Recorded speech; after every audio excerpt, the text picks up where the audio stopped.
It's a new day. This is New Day Northwest. Now, here's Margaret Larson. Hey, good morning, everybody. Good morning.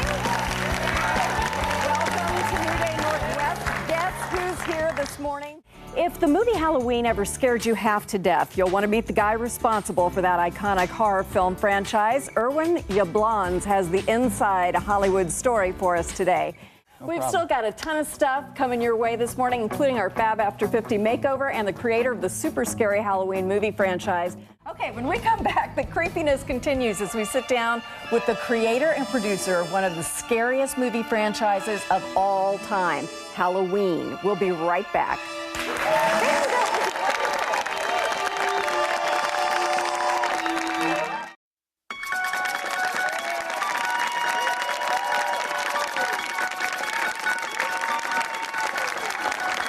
It's an iconic film that changed the face of horror, and many of us can recognize it just by listening to that theme song. The movie Halloween came out in 1978 and put co-creators and director John Carpenter and executive producer Irwin Yablans on the Hollywood horror map. It spawned a number of sequels, as you know.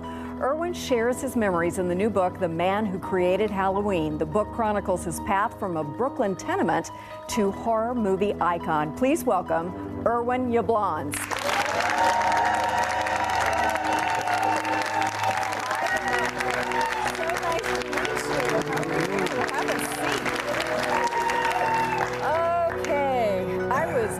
When that movie came out, and it scared me to death. Well, that was our intention. You did a good job. But I'll tell you something. If you had told me 34 years ago that I'd be sitting here in Seattle talking to you about this movie, I never would have believed it. Why?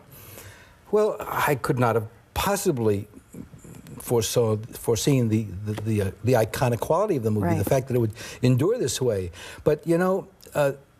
This movie has some very special traits that I think are unique in that it is really theater of the mind. It isn't about, I like to dispel the notion right away, it isn't blood, it isn't gore. No, it's the tension. There are no special effects. You think you're going to see things. Right. You imagine you're going to see things. And then the reality, of course, is never as frightening as what you might imagine. You know, I grew up with radio. I'm the last of the radio generation. We didn't have a television set till I was 15 years old, and I used to listen to Inner Sanctum and Lights Out. I put the covers over my head, and then what I would imagine in my mind was so frightening. Yeah. And then later on, when this idea came to me, I should tell you, first of all, how, I guess you want to know the genesis of this. I definitely want to know, because the story I heard is intriguing. I want to know if it's true. Well, I worked for Paramount, Warner Brothers. I had a very successful career in the movie business. But I always chafed at the studio system, and I decided I wanted to make my own movies and do my own stuff. And so I started a little distribution company. The problem was I could not get movies to distribute. We didn't have very much money. So I decided I would try to make some movies. I saw a film by a young man named John Carpenter. He was a film student at USC, and he had made a picture called Siege, which I looked at. It was a very little student film, and I liked it. You could see his talent right away. I could see his talent right away. I got to preface this by saying this was still in the days of the movie studio mogul system. Right. But they weren't paying much attention to independents and students and young filmmakers, so they were still mired in the star system. Anyway, I retitled the picture. I called it Assault on Precinct 13, and it got a little attention. But yes, it did. You know about the movie. Yes, I do. So I took it to Europe to see if I could sell it to some foreign countries, and while in London, I got a phone call from the lobby of the Hilton Hotel. A man got on the phone, and he said, "Hello, my name is Michael Myers, and I want to talk to you about your movie." Well, it turns out that Michael Myers was a film distributor in London who loved the movie so much, he wanted to enter it into the film festival, London Film Festival. I was flattered, and of course we did, and he did enter it in, and Assault on Precinct 13 won first prize. Well, that got me to thinking, I got to make a movie with John Carpenter because the studios are going to find this guy. On a plane ride from Italy to Los Angeles, I had 14 hours to think about what I wanted to do.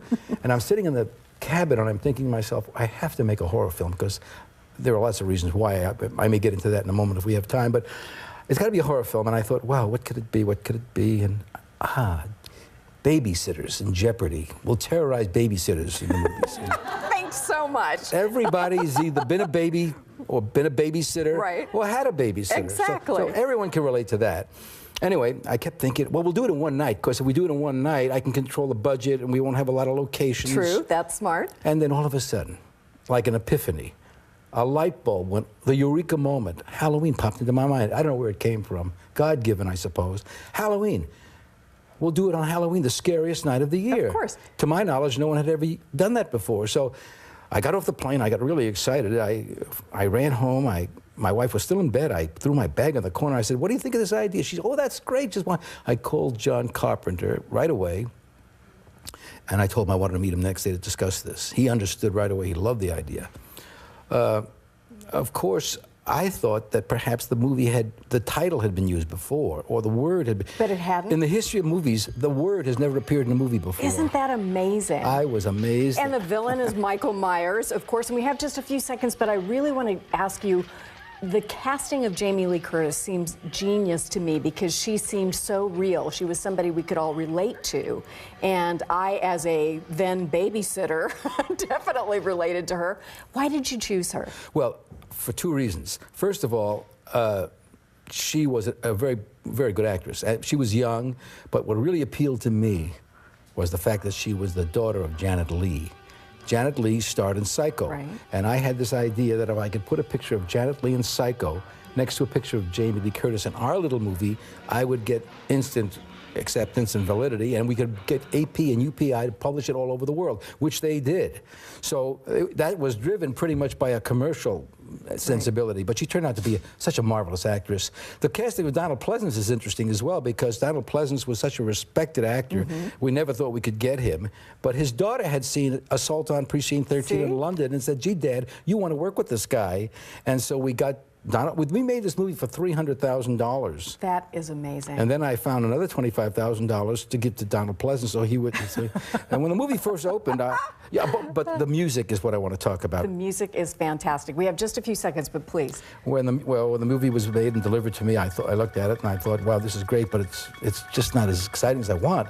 But when I saw it with the music, that iconic score, John Carpenter, by the way, wrote it, played it, composed it, and he's credited as the Bowling Green Symphony Orchestra. Oh, really? Yeah, but and that's it's him. really just him. Yeah. Oh my goodness. Thank you so much for sharing this. The book is wonderful.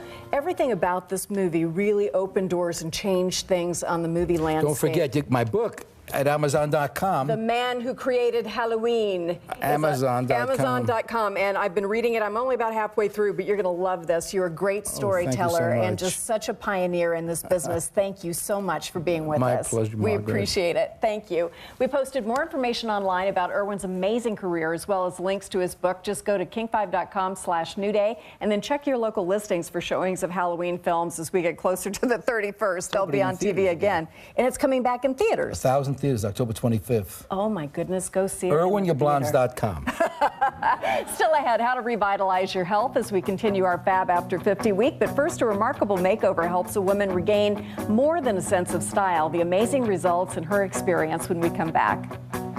Would you sign my book?